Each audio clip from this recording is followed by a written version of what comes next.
윤석열 당선인이 다음 주부터 대구, 경북을 시작으로 지역 순회에 나섭니다. 한덕수 국무총리 후보자의 재산과 관련한 논란이 불거지고 있는데요. 한 후보자는 청문회에서 성실히 설명하겠다고 했습니다. 대통령직 인수위에 나가 있는 취재기자 연결해 봅니다.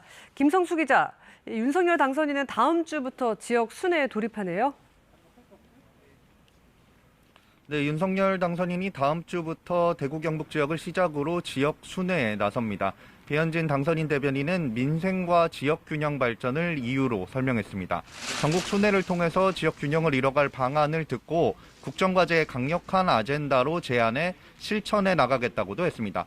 윤 당선인이 첫 방문지로 대구 경북을 택하면서 대구 달성 사저에 머물고 있는 박근혜 전 대통령과 윤 당선인의 만남이 있을 수 있다는 관측이 나옵니다. 앞서 윤 당선인은 박 전 대통령을 찾겠다는 뜻을 내비치기도 했었습니다. 배현진 대변인은 박 전 대통령과의 만남을 당연히 검토하고는 있지만 결정되진 않았다고 했습니다. 한편 박근혜 전 대통령은 6일 지방선거에서 대구시장에 출마한 측근 유영아 변호사를 지지한다는 영상 메시지를 내놨습니다. 모두가 떠날 때 유 변호사가 곁에서 힘든 시간을 함께 해줬다. 못다한 꿈을 이뤄줄 거라고 했는데 윤 당선인에 대한 언급은 없었습니다. 네, 인수위도 민생 경제 행보를 강조하고 있는데요. 움직임 전해주시죠. 네, 인수위는 윤석열 당선인의 공약을 현실화하는 방안을 마련하는데 속도를 내고 있습니다.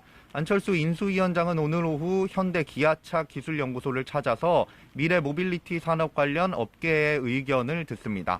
안 위원장은 이 자리에서 윤 당선인이 공약한 미래 먹거리 육성 전략과 연구 개발 인력 수급 문제 등을 다룰 전망입니다. 인수위 과학기술교육분과는 반도체 분야 전문가 간담회와 디지털 정부 플랫폼을 위한 자문회의 등을 진행합니다. 인수위는 윤 당선인 공약인 아동학대 방지 시스템 구축 방안도 내놨습니다. 가정에서 학대가 발생하면 피해자인 아동을 보육시설에 위탁하는 것이 아니라 가해 부모를 가정에서 분리하는 방안을 추진하겠다고 밝혔습니다. 또 코로나19 확진이 된 학생들의 시험 볼 권리를 보호해주자고 요청했고 교육부와 논의를 이어가기로 했습니다.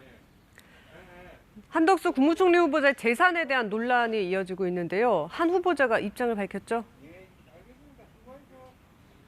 네, 우선 청문회에서 상세하게 설명하겠다는 게 한 후보자의 입장입니다.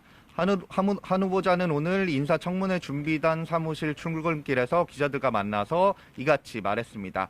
한 후보자는 지금 하는 설명은 받아들여지지 않을 수 있다. 하지만 성실하게 청문회 자리에서 말하면 청문위원들이 잘 이해해주지 않을까 생각한다고 말했습니다.